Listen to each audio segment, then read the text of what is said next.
Major sir, Amar వాళ్ళందరూ కూడా ఆ జైలు బయట వెయిట్ చేస్తూ ఉంటే అప్పుడే అరవింద్తో పాటు మిగతా ఇద్దరు తీవ్రవాదులు కూడా అక్కడికి వస్తారు. ఏంటి అమరేంద్ర, కష్టపడి మమ్మల్ని పట్టుకున్నావు కదా, ఇప్పుడు చూడు మేము ఎంత తేలిగ్గా వెళ్ళిపోతున్నామో, ఇంకోసారి మమ్మల్ని టచ్ చేయాలంటే కూడా నువ్వు భయపడిపోవాలి అని అరవింద్ చాలా హేళనగా మాట్లాడుతూ ఉంటాడు. రేయ్, ఎక్కడికి రా మీరు పారిపోయేది, నేను మళ్ళీ పట్టుకొని మిమ్మల్ని జైల్లో వేస్తాను అని అమర్ అంటాడు. ఒక్కసారి పట్టుకున్నందుకే ఇప్పుడు నీ ఫ్యామిలీ మా వాళ్ళ గుప్పిట్లో ఉంది.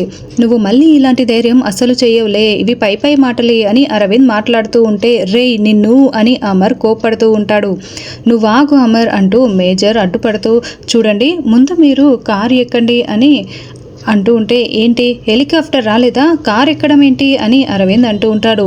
అంటే ముందు మిమ్మల్ని మీ బాస్కి హ్యాండ్ ఓవర్ చేయాలి, తర్వాత హెలికాప్టర్ వస్తుంది అని ముందు ఎక్కండి అని మేజర్ చెప్తాడు. సార్ అని అమర్ కోప్పడుతూ ఉంటే, చూడు అమర్, ఈ ఆపరేషన్కి నువ్వు దూరంగా ఉండాలని నేను చెప్పాను కదా, వీళ్ళని అప్పచెప్పి నీ ఫ్యామిలీని తీసుకొచ్చే బాధ్యత నాది అంటూ మేజర్ మిగతా ఆఫీసర్స్ అందరూ కూడా బయలుదేరుతుంటారు.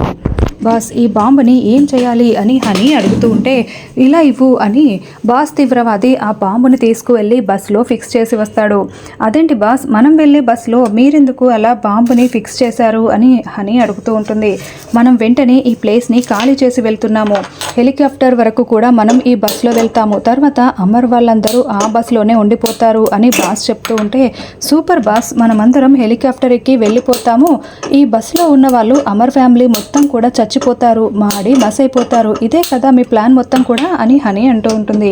అవును, బాంబ్ రిమోట్ నా చేతిలో ఉంది, ఒక్కసారి అది యాక్టివేట్ అయితే దాన్ని డిఫ్యూజ్ చేయడం నా వల్ల కూడా కాదు, అమర్ ఫ్యామిలీ మొత్తం చచ్చిపోతుంది అని బాస్ చెప్పడంతో, సూపర్ బాస్ పదండి వెళ్దాం అని వాళ్ళు అక్కడి నుంచి బయలుదేరి వెళ్తూ ఉంటారు. ఏమయ్యా, 24 గంటలు అలా తుపాకీ పట్టుకొని మాకు కాపలా కాయకపోతే కాస్త మా కట్లు విప్పొచ్చు కదా అని చెంబా అడుగుతూ ఉంటే, నోరు మూస్తావా కాల్ చేస్తాను అని తీవ్రవాది వార్నింగ్ ఇస్తూ ఉంటాడు.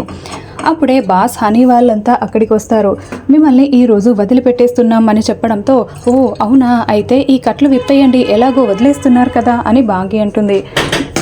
నీ తెలివి నా దగ్గర కాదు మిస్సెస్ అమరేంద్ర అని, మీరు కట్లు విప్పేస్తే ఇక్కడ నుంచి పారిపోదాం అనుకుంటున్నారా, మర్యాదగా అందరూ వెళ్ళి బస్ ఎక్కండి అని కట్లతోనే అందరినీ బస్ ఎక్కించేస్తారు. తర్వాత అమర్ హెలికాప్టర్ దగ్గరికి పరుగులు పెడుతూ వస్తూ ఉంటాడు. సార్, మీరు ఇక్కడికి వచ్చారేంటి అని హెలికాప్టర్ని నడిపే పైలట్ అడుగుతూ ఉంటాడు. నేను ఆ హెలికాప్టర్ని నేనే డ్రైవ్ చేస్తూ తీసుకువెళ్తాను అని అమర్ అంటాడు.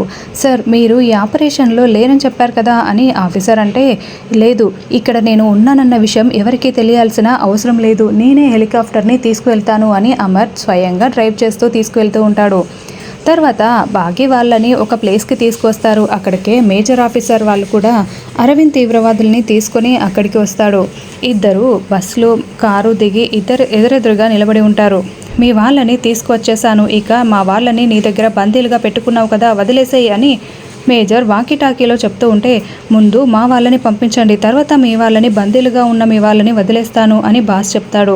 సరే అలాగే అని అరవింద్ తీవ్రవాదుల్ని వాళ్ళ వైపు పంపించిన తర్వాత ఒక పెద్ద హగ్ ఇచ్చుకుంటూ చాలా సంతోషపడుతూ ఉంటారు. మీ వాళ్ళు నీ వైపుకి వచ్చేసారు కదా, మా వాళ్ళని వదిలేసేయి అని మేజర్ చెప్తూ ఉంటే, లేదు, ముందు మేము హెలికాప్టర్లో వెళ్ళిన తర్వాతే మీ వాళ్ళని వదిలేస్తాను అని బాస్ చెప్తూ ఉంటాడు. ఏంటి మళ్ళీ ఇలా మాట్లాడుతున్నావు, సరే పైన హెలికాప్టర్ ఉంది కదా, దాంట్లోనే మీరు వెళ్ళేది అని మేజర్ చెప్తే, ఆ హెలికాప్టర్ని కిందకి రప్పించండి, మేము ఎక్కి వెళ్ళిపోగానే మీ వాళ్ళు మీ దగ్గరికి వచ్చేస్తారు అని బాస్ చెప్తూ ఉంటాడు.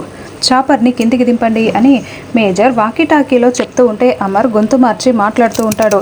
సార్, ఇక్కడ చాపర్ కింద ల్యాండ్ అవ్వడం చాలా కష్టం, ఇక్కడ నుండి 2 కిలోమీటర్స్ తర్వాతే ల్యాండ్ చేయడం కుదురుతుంది అని అమర్ చెప్తూ ఉంటాడు. ఓకే వెళ్ళు అని మేజర్ ఆర్డర్స్ ఇవ్వడంతో హెలికాప్టర్ వెళ్తూ ఉంటుంది. అదేంటి హెలికాప్టర్ వెళ్ళిపోతుంది ఏంటి, మేము ఎక్కాలి కదా అని బాస్ అరుస్తూ ఉంటాడు.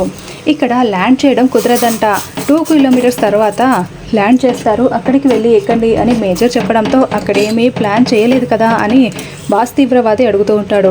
మేమేం ప్లాన్ చేస్తామో, మా వాళ్ళు ఇంకా నీ దగ్గరే బందీలుగా ఉన్నారు కదా అని మేజర్ చెప్పడంతో, అయితే ఆ 2 కిలోమీటర్ల దూరం వెళ్ళడం కోసం మీ వెహికల్ మాకు కావాలి, మీ కార్ ఇవ్వండి అని చెప్పడంతో, సరే వెళ్ళండి అని మేజర్ చెప్తాడు. ఈ లోపల ఇంకో తీవ్రవాది బస్సులోకి వెళ్ళి, ఇక్కడ డ్రైవింగ్ ఎవరికి వచ్చు అని అడగడంతో, మనోహరి గారికి వచ్చు అని రాథోడ్ చెప్తాడు. మర్యాదగా నువ్వు బస్ డ్రైవ్ లేకుంటే కార్చి షూట్ చేస్తాను అని తీవ్రవాది రివాల్వర్ గురిపెట్టి మరీ మనోహరికి వార్నింగ్ ఇస్తూ ఉంటాడు. ముందు తీవ్రవాదులు కారులో వెళ్తూ ఉంటే వెనకాల మనోహరి బస్ వాళ్ళని ఫాలో అవుతూ వెళ్తూ ఉంటుంది. వాళ్ళని వదిలేశాం కదా, మళ్ళీ మన వాళ్ళని ఎక్కడికి వీళ్ళు బస్సులో అలా తీసుకువెళ్తున్నారు, మన వాళ్ళకి ఫోన్ చేసి అర్జెంటుగా ఇంకో కార్ని రప్పించు అని మేజర్ ఆఫీసర్ చెప్తాడు. ఇంకో కార్ రావడంతో ఆ కార్లో ఈ మేజర్ ఆఫీసర్ వాళ్ళు మొత్తం కూడా వెళ్తూ ఉంటారు.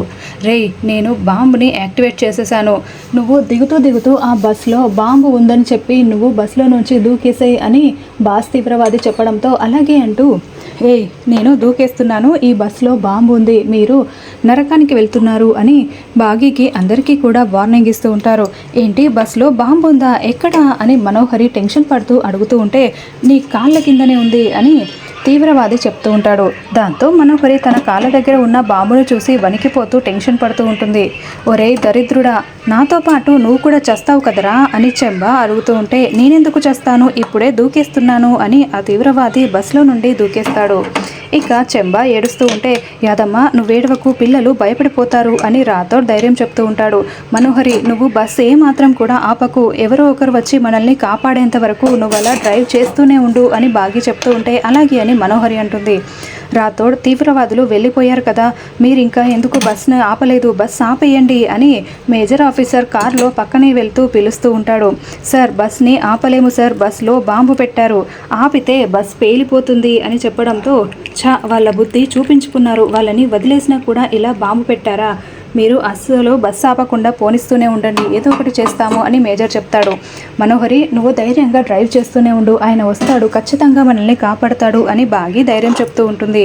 యాదమ్మ ఏడవకు, పిల్లల్ని నువ్వే భయపెట్టేస్తున్నావు అని రాథోడ్ అరుస్తూ ఉంటాడు. మనోహరి, నువ్వేమీ భయపడకు, అలాగే డ్రైవ్ చేస్తూ ఉండు అని బాగి మరింత ధైర్యం చెప్తూ ఉంటుంది. తీవ్రవాదుల దగ్గరికి మేజర్ ఆఫీసర్స్ మిగతా ఆఫీసర్స్లు వచ్చి, రే ఏంట్రా, మీ వాళ్ళని వదిలేసినా కూడా ఆ బస్సులో బాంబు పెట్టావు, మర్యాదగా ఆ బాంబుని ఆపేస్తావా లేదా అని మేజర్ వార్నింగ్ ఇస్తూ ఉంటే, లేదు, ఆన్ చేసే వరకే నా చేతిలో ఉంది, ఆఫ్ చేయడం నా చేతిలో లేనే లేదు అని చేతిలో ఉన్న రిమోట్ని చూపిస్తూ విసిరిపడేస్తాడు. రే, బస్లో చిన్నపిల్లలు అమరేంద్ర ఫ్యామిలీ ఉన్నారా అని మేజర్ చెప్తూ ఉంటే, పోనీ వాళ్ళందరి ప్రాణాలే కదా పోవాల్సింది, అలా వాళ్ళ ప్రాణాలు పోతేనే కదా అమరేంద్రకి బుద్ధి వచ్చేది, కాబట్టి వాళ్ళు చావాల్సిందే అని పైశాచికంగా నవ్వుతూ ఉంటాడు. రేయ్, అమరేంద్రకి తెలిస్తే మిమ్మల్ని చీల్చి చెండాడతాడ్రా, మీ ప్రాణాలు తీసేస్తాడు అని మేజర్ వార్నింగ్ ఇస్తూ ఉంటే, రమ్మని చెప్పరా, ఈ లోపల మేము హెలికాప్టర్లో ఎగిరి వెళ్ళిపోతాం కదా, ఎక్కడున్నాడో చెయ్యి, మీ అమరేంద్రకి ఫోన్ చెయ్యి అని చెప్పడంతో, అలాగే అంటూ వెంటనే మేజర్ అమరేంద్రకి ఫోన్ చేస్తూ ఉంటాడు. అమర్ ఎక్కడ ఉన్నావు అని అడగడంతో, నేను హెలికాప్టర్లో ఉన్నాను సార్ అని అమర్ చెప్తూ ఉంటాడు. ఏంటి, వస్తున్నాడా, మీ అమరేంద్ర వస్తున్నాడా అని అంటూ తీవ్రవాది పైశాచికంగా నవ్వుతూ ఉంటే, వచ్చేసాడ్రా, అదిగో ఆ హెలికాప్టర్లో ఉన్నది ఎవరో కాదు అమరే అని చూపించడంతో ఇక తీవ్రవాదులు నోరు తెరుచుకొని చాలా షాకింగ్గా ఆ హెలికాప్టర్ వైపు చూస్తూ ఉంటారు.